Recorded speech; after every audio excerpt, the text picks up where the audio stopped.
if you didn't know this, my wife is Filipino. So like when I got married to my wife and I'd have her by Thanksgiving and we're kind of like traditional, like Thanksgiving's looking like turkey, stuffing, gravy, of course, pumpkin pie and pecan pie because that's of the Lord. And when my first Thanksgiving at her house, we had like pancit noodles and pork adobo and chicken adobo.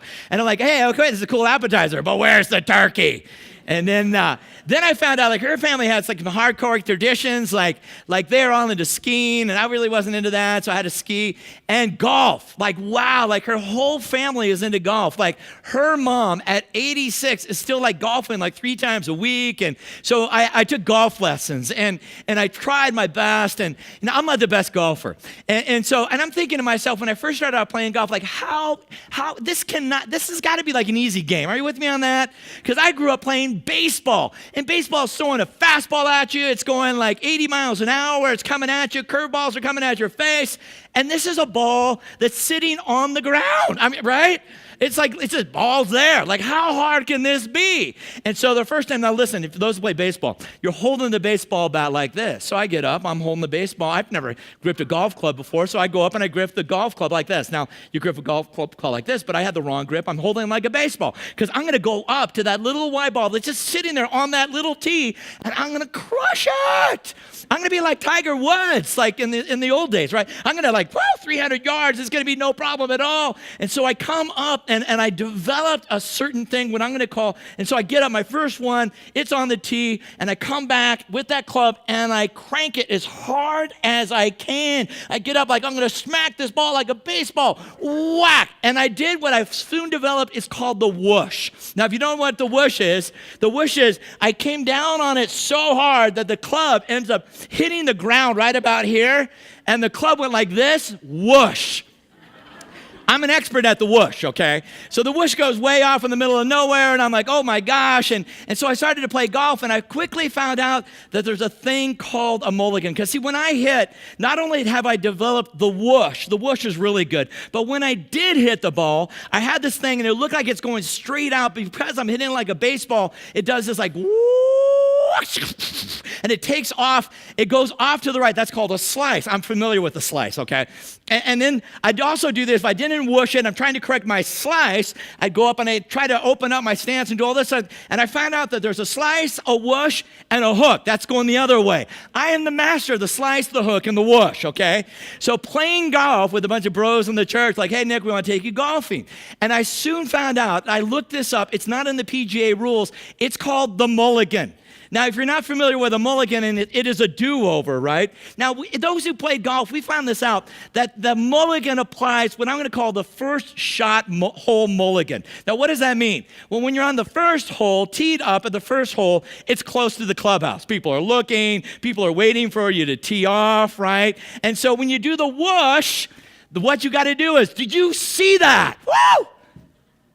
And they go, hey, Pastor Nick, we're going to give you a mulligan, a do-over. And I'm going to take my do-over on the next hole because I'm going to need the mulligan there, and I'll drop a ball, right? And so the first hole mulligan it's just those things that you get because you mess up. And then there's the second one. Now, it's during the round that you're getting the second one. We call this the whoopsie mulligan. And the whoopsie mulligan is, whoopsie, I messed again. And so you just drop a ball any place you want to drop the ball, and you go from there, preferably closest to the tee, closest to the green, and go along that line.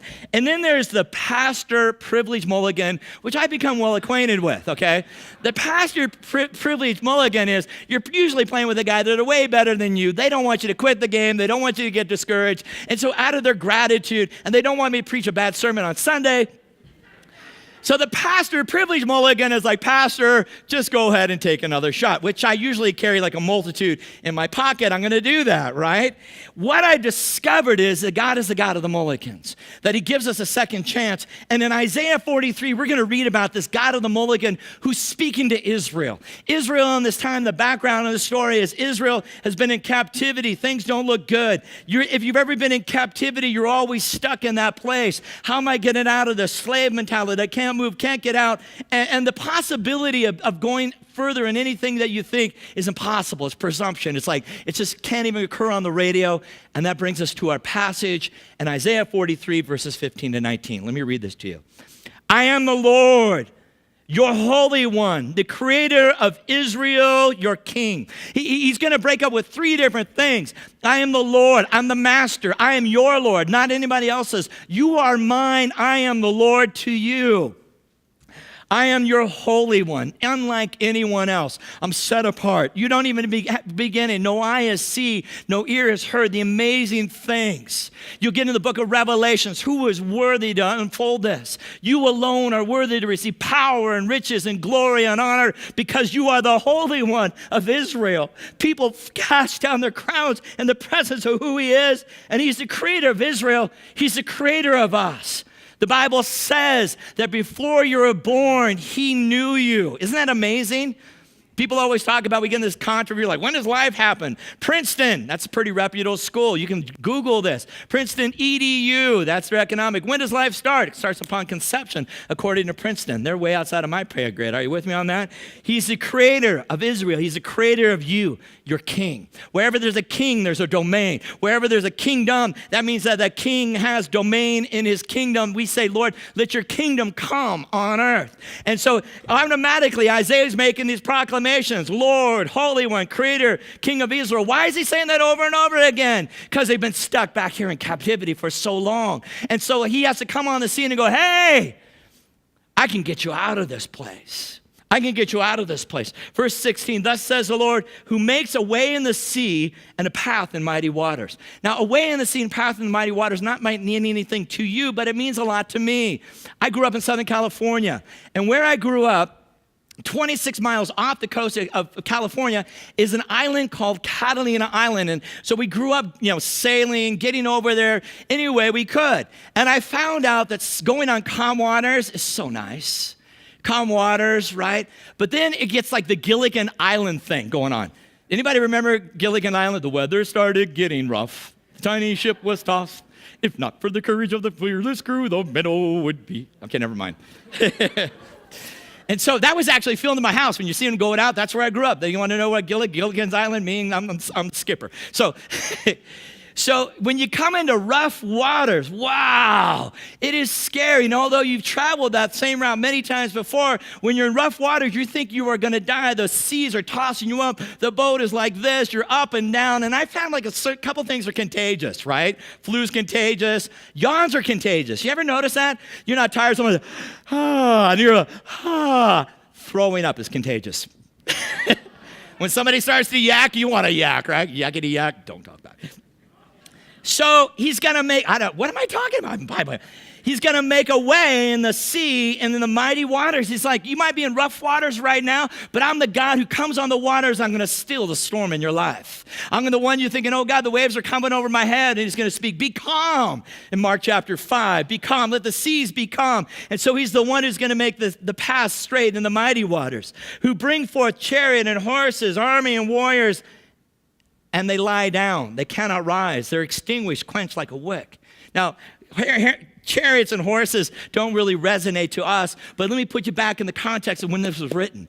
Chariots were Egypt. Egypt had these chariots. We've all seen Ben-Hur. We know what that's like. Are you with me on that? And so chariots and weapons, Egypt is known for the technology that no one else had. Egypt's chariots were like awesome, man. They were fast and quick. And you imagine coming in with a chariot and you're just, woo, you're riding into something. And so when you're coming out walking on foot going, I got a pruning hook. And these guys are coming with chariots and spears. Automatically, there's a sense of intimidation that what you have isn't adequate enough to take on that thing that's coming at you. And God's saying, I'm going to make that thing that's coming at you just lie down at your feet. What a visual, right? Woo! Let's get up. Woo! I'm going to make them lie down at your feet. They cannot, listen to this, they cannot rise, right? That they're extinguished, quenched like a wick. And then he's going to say this in verse 18. Remember not the former things, nor consider the things of old. Behold. I like that word behold. It's like, hey, behold, listen, behold. It's almost like a pause to tell you before what he's going to do. Behold. Hey, listen to this. And he's saying right here, listen, behold, I am doing a new thing. That now it springs forth. First of all, listen, so many times we always get stuck in the old, right? We always get stuck in this is how it's always been. And God's saying, behold, I'm not here anymore. So many churches are like that, right? We just get in that thing of like, well, we've always done things this way. That's the last words of a dying anything. We've never done things this way before. Behold, I'm doing something new. If you're back here doing the same old thing, well, we've always done things this way. Behold, God's not in that, right? God's not doing that, right? God's not doing that. Behold, I'm doing a new thing, and now it springs forth. What a visual in that, too. It's going to spring forth. It's going to come out of the ground. We live in Montana. We have Yellowstone. You've been to Yellowstone. We all sit around going, wow, geyser, right? Behold, it springs up. Kind of stinky, but it springs up, right? So when God springs up, it's not stinky. It doesn't smell like sulfur. Springs up. So do you not perceive it? And when he's saying, like, don't you get this? Don't you perceive it? Don't you understand this? I will make a way in the wilderness and rivers in the desert. So I want you to know about when God gives a mulligan. And that's what we're going to talk about today, the God of the mulligans. And it's a clean break from the past. Listen, do not call to mind the former things or ponder on the things of the past. It's no benefit into your life in the broken pieces of yesterday. So many of us, let me put it another way. You cannot come into your promised land walking backwards. Just think about that. I'm coming into my promised land. I'm coming into my promised land. I'm going off the stage. That's what I'm ready to do. God is saying, listen, quit looking backwards. Don't ponder those things. Whatever happened before in the past, behold, I'm getting ready to do something new. I'm not over there. I'm in this. Let it go, right? Some people want to just live in the past of yesterday. God's saying, behold, just leave that there. I've made you a new creation. Listen, Paul's going to say, forgetting what lies behind, I press on to the upward call to that which I was laid hold of. That pressing on, what a visual that is, right? You're pressing, you're like, I'm getting through it. The people all around me, I'm pressing to get in. Have you ever been in a big crowd? Everybody's in your way. Get out of my way, get out of my way. I just breathe on, like, behold, my breath is bad. I got that Lazarus anointing, right? I love it when it says in John, Lazarus came out and King James says, he stinketh. That's my breath, man. It just stinketh. So God wants to give you a mulligan, wants to give you a clean break with the past, and it's time for a new thing. Behold, I am doing a new thing. What does that tell me? God is into doing new things. A new thing is not the same old thing, right? Ralph Waldo Emerson said, unless you try to do something beyond what you've already mastered, you will never grow. You're always going to be the same, like, well, I'm going to try a new thing. This is a new thing. I'm tired of the old. How many people are tired of the old thing? I'm tired of being this. I'm tired of being in captivity. I'm tired of being in these things. Behold, I'm going to do something new. And I'm going to get breakthrough in this 2018. Change is simply trying new things in a better way. God is not doing the same old thing. If you're into the same old thing, you're missing God. And if you're looking for the old like this, you're missing God. Because he says, I'm doing a new thing. And so many of you are looking for that old thing. Oh, it's so good over back there. Look at the Egyptians. They were into the old thing. God is bringing them into their promised land. And what does it say? We long for the days of the garlic and leeches. Doesn't that sound like so good, by the way? I love them garlic and leeches. I don't want garlic and leeches. I want steak. Behold, I'm doing something new, right? Germany Kent says, happiness is achieved when you stop waiting for your life to begin and start making the most of the moment you're in. Behold, I'm doing something new. I can't live this way. I'm going to take the moment I'm in because God has given me this, and whenever God is in my life and doing something, behold, this is going to be awesome, right? And so the Lord has essentially like laid a line in the sand and a demarcation of time. It's a rewriting of the calendar. Behold, old things have passed away, and I'm doing something new. And in Exodus 12, 1-2, God is going to speak this, behold, I'm doing something new work over Aaron and Moses. They're still in Egypt. And you can imagine being stuck in Egypt, the magnitude of what Egypt was like back in its heyday. Probably hard for us to even fathom the opulence and the power and all that was there. And who are they? They're slaves. And in such opulence and a slave mentality, God is going to speak this to them. In Exodus 12, 1-2. Now the Lord said to Moses and Aaron in the land of Egypt. In the land of Egypt. They're in the land of Egypt. They're not in the promised land. They're not out of Egypt yet. They're still in this place. This month shall be the beginning of months for you. It is the first month of the year to you.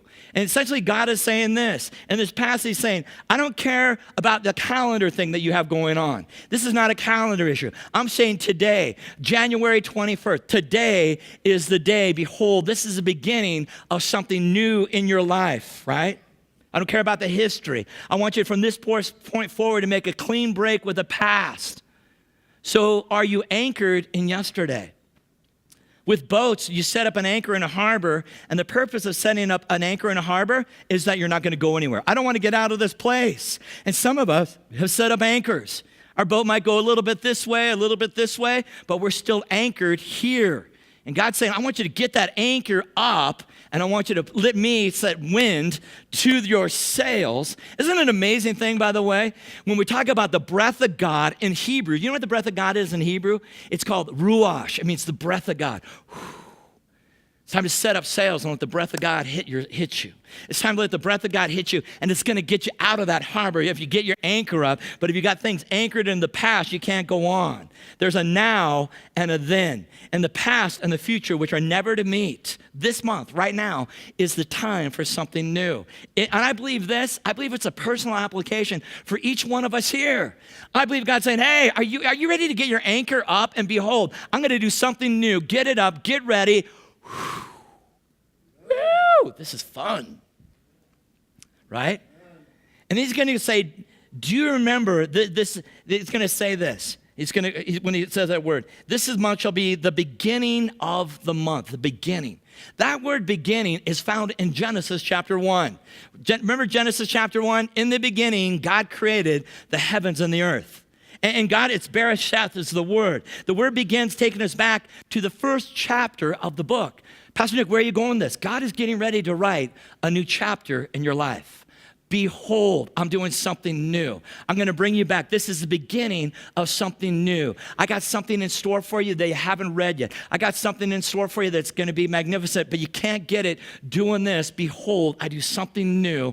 I'm beginning something new in your life. It's a new beginning. I'm going to rewrite your future. This month shall be the beginning of new creations in your life. Behold, I do a new thing. It demands a different way of thinking. We always get stuck back here. Oh, yeah, I do these things, I've done these things, and we get stuck back here.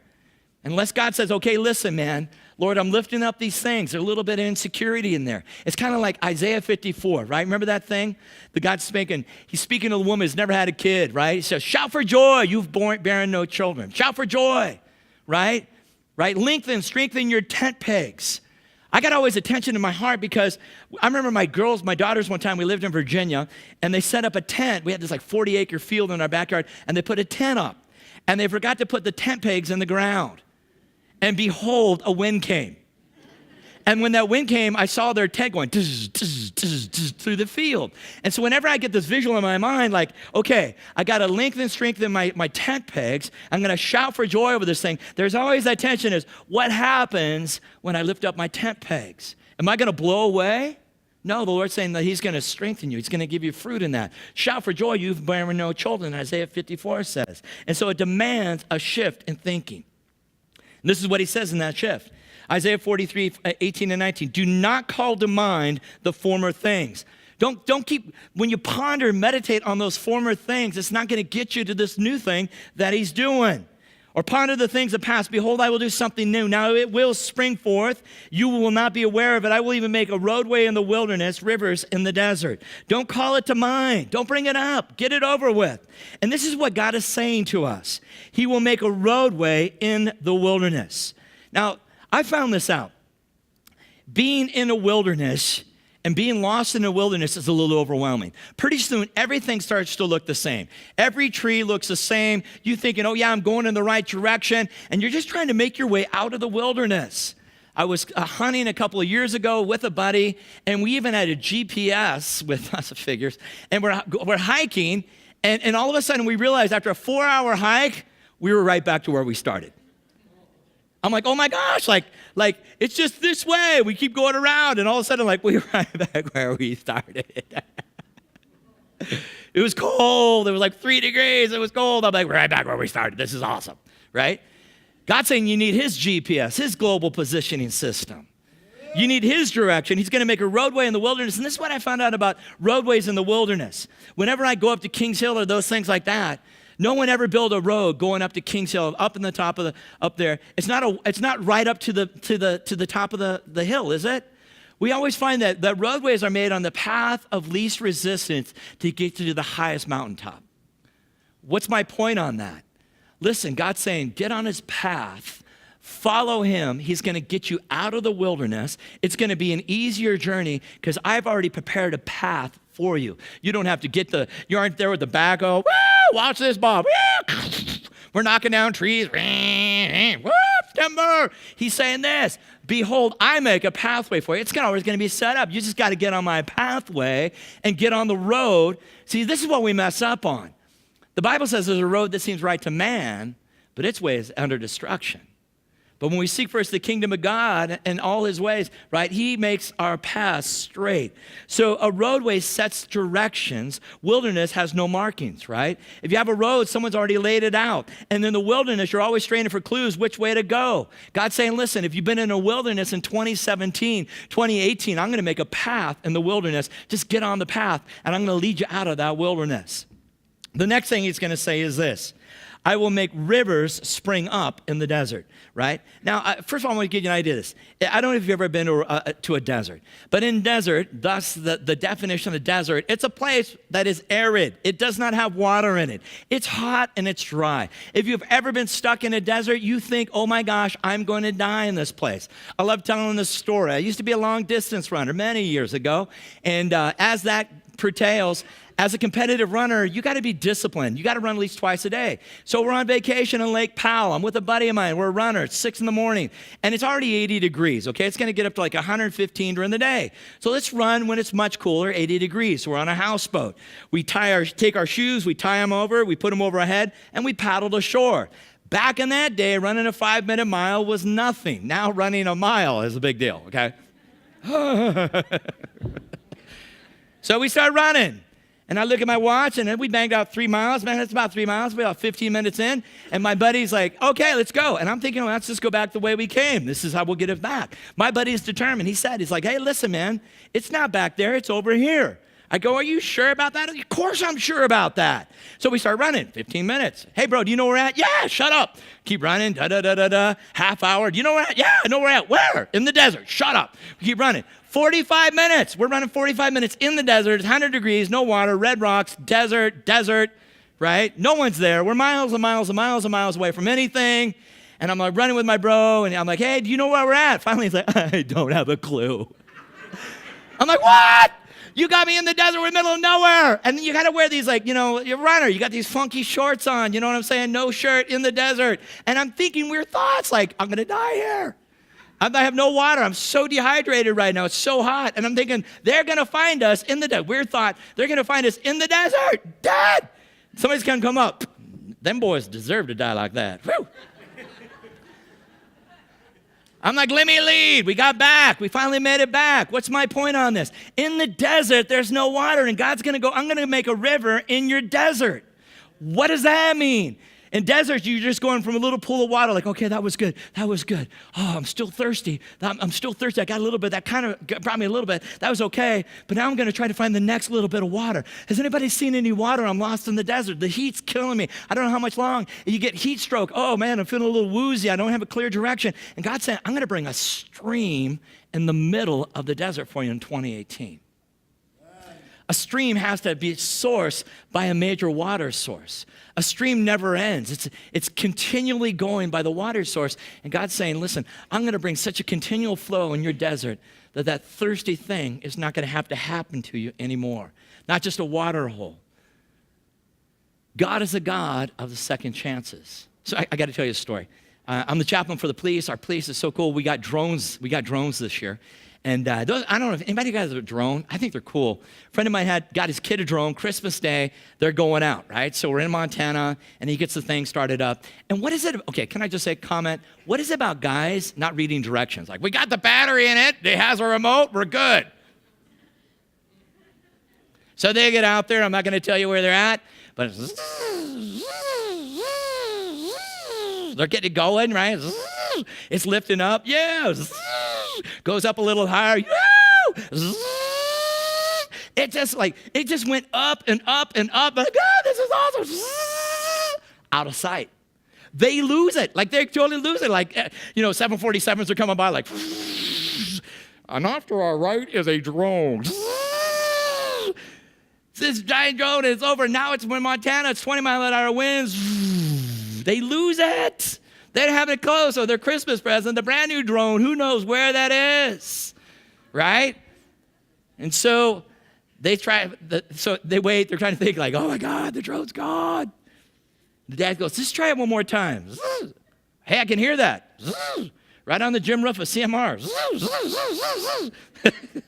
Now you know where they're at. There it is. What's my point on that? I just thought I had to tell that story and get it on my... You might think that you've gotten so far from God. You might think that you've gotten so far away that things are hopeless. And you might have disappointments like I've lost this thing and suffered loss. But he's the God of the mulligan. He's the God who gives you second chances. And sometimes we just got to go for it. We just got to get things wrapped up again and go, yeah, I'm not going to ponder this anymore. God has something amazing for me.